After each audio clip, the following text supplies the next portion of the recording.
He wasn't a criminal. He wasn't even accused of anything.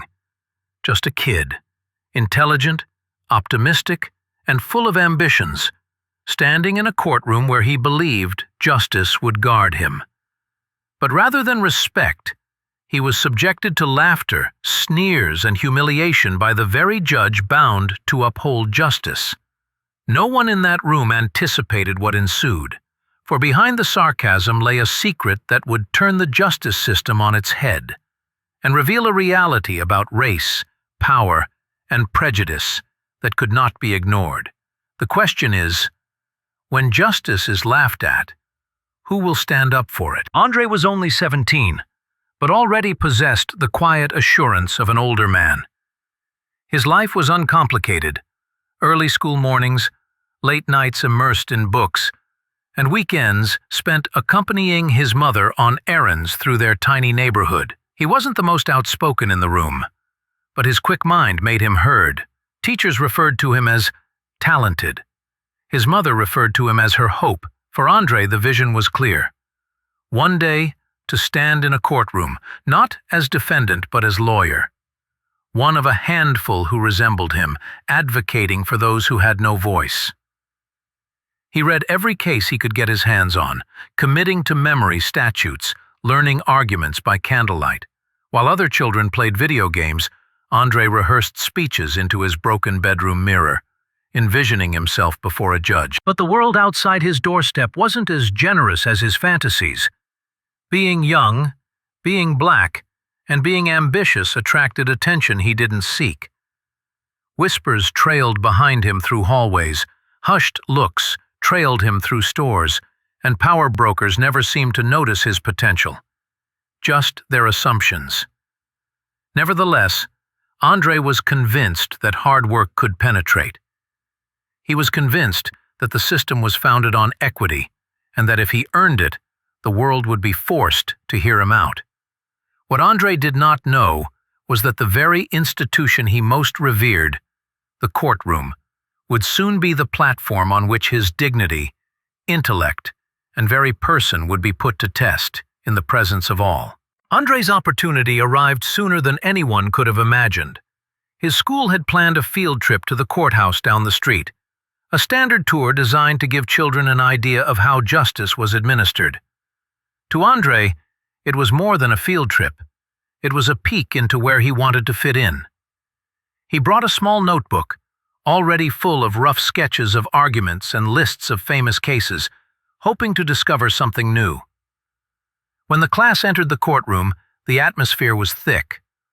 Lawyers rustled papers, officers stood against the walls, and at the table sat the judge, peering over his glasses with the weight of someone who commanded every intake of air in the room. The other students remained silent, whispering and shifting. But Andre forward leaned, eyes wide, sopping up every detail. Next was the moment. A case was held up, and the teacher proposed that one of the students could role play, standing at the podium to pretend a lawyer while the others observed. The teacher smiled and added, "Andre, why don't you have a go? You've always discussed being an attorney." Andre's heart thudded. His palms were moist, yet his head was clear. He stood up, approached the podium, and set down his notebook. For an instant it was a dream, until the judge laughed. "Gosh, him?" the judge grumbled, not even attempting to keep his voice down. The courtroom shook with laughter. Andre braced, the words cutting deeper than they had any right to. His classmates shifted uncomfortably, but none of them said a word. The bailiff snickered, and even a few lawyers shook their heads. Andre attempted to concentrate, opening his notebook. He greeted the judge the way he'd rehearsed 100 times, but before he could get the words out, the judge cut him off. "Son, perhaps you need to concern yourself with getting through school first. This is not some kind of game." The laughter increased, ringing through the room like a harsh spotlight. His face was on fire. He wished he could just vanish, but something else in him would not let up. He gripped the podium more tightly and continued, setting out a clear, logical argument memorized the night before. Initially, the room dismissed him, but then something changed. His words had power, sense, and precision way beyond his age. Even a lawyer in the corner put down his pen, listening. But the judge didn't smile. No, his face set in a hard line instead. "That's enough," he growled, interrupting Andre. The gavel came down, hard and final. "This is a court of law, not a theater for experiments." Andre's chest clenched. Experiments. That one word hung in the air, making him a student with dreams. Something less, something dismissed. His teacher put a hand on his shoulder, pushing him back into his seat, but Andre's head was reeling. He had stood in the position he had always hoped for, only to be mocked, belittled, and silenced in front of the whole world. Still, beneath the sting of humiliation, a spark ignited. The judge thought he had ended the moment, but in reality, he had just lit the fire that would drive Andre to prove them all wrong. The court was meant to be a center of justice, but for Andre, it was a stage of humiliation. A few days later, he was again inside, this time not as a guest, but as a witness in a local case. His teacher felt it would be a good learning experience, but Andre knew the real thing. His presence was accepted, but not welcomed. He sat still in the gallery, notebook, when the defense counsel fumbled the pivotal point. Andre had researched this same case the night before. He was familiar with the precedent, the ruling, the law. His hand jerked. He yearned to speak, to establish he was there. But he recalled the laughter, the gavel, the word experiment. And then suddenly, the judge fixed him with a glare. A sneer flashed across his face. "You again? Still acting like a lawyer?" His tone was loud, cutting and scornful. The courtroom erupted in laughter. Andre's teacher squirmed, but remained silent. Andre stood. His voice shook at first, then firmed as he spoke. The statute, the case number, the point the defense had overlooked. Each phrase fell like a hammer, each one a hammer blow of precision, each one irrefutable. For an instant, the courtroom was frozen. Even the attorney he corrected looked in shock. But the face of the judge darkened. His gavel came down. "Sit down, boy. You think this is your stage? You think you belong here?" The term boy struck deeper than the laughter. It wasn't an insult, but a reminder of the centuries-long chain that was designed to hold people such as Andre in their place. Andre's chest constricted, his heart pounding in his ears. He'd done nothing wrong, and look where it got him. Ridiculed for having the temerity to tell the truth.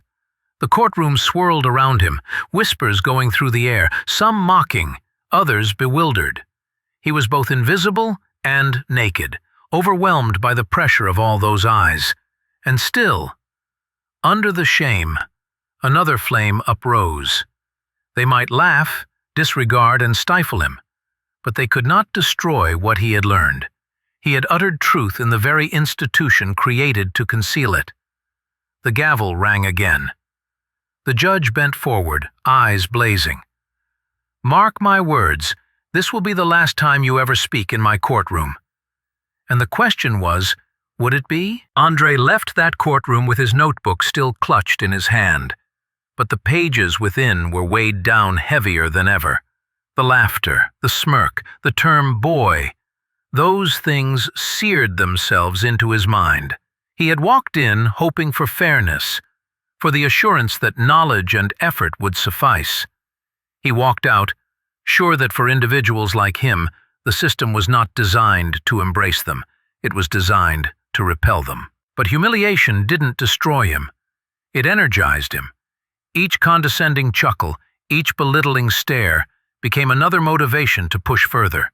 Andre worked longer, talked louder, and bore the memory of that day as both a wound and a tool.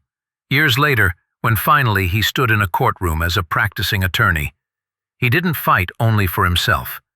He fought for all of those young black students who had been laughed at, questioned, or shushed. But his story isn't just about one teenager and one courtroom.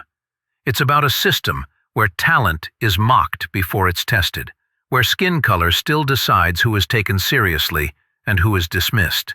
Andre's humiliation was not an accident.